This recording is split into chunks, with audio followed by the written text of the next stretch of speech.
అంటే ఇప్పుడు రప్ప రప్ప నరకటం తప్పు లేదు అన్నప్పుడు జగన్మోహన్ రెడ్డి గారు ఈ మధ్యకాలంలో ఆయన ఎక్కడికి వచ్చినా సరే చెబుతుంది ఏంటంటే సినిమా పరంగానే మాట్లాడుతున్నాడు. నేను అధికారంలోకి వస్తే సినిమా చూపిస్తాను, నేను అధికారంలోకి వస్తే రోడ్డు మీద గురించోబెడతాను, బట్టలు ఉప్పదీస్తాను, అది చేస్తాను ఇది చేస్తాను అని చెప్పి సినిమా డైలాగులే ఎక్కువ కొడుతున్నాడు. ఎందుకు కొడుతున్నాడా అని చెప్పి కొంచెం ఆలోచిస్తే ఓడిపోయాడు, ఖాళీగా ఉన్నాడు.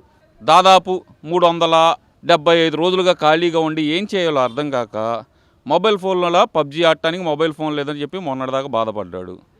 సరే ఇప్పుడు ఏదో స్మార్ట్ రింగ్ కొనుక్కున్నాడు, దాన్ని కనెక్ట్ చేసుకోవడానికి ఎలాగో కంపల్సరీ కావాలి మొబైల్ దొరికింది కదా అని చెప్పి ఏం చేయాలో అర్థం కాక ఈ సినిమా డైలాగులు ఉంటాయి కదా, ఏదైతే షార్ట్ కట్లో వచ్చే డైలాగులన్నీ ఆ మొబైల్లో చూస్తా కూర్చొని డైలాగులు బట్టి పడుతున్నాడు.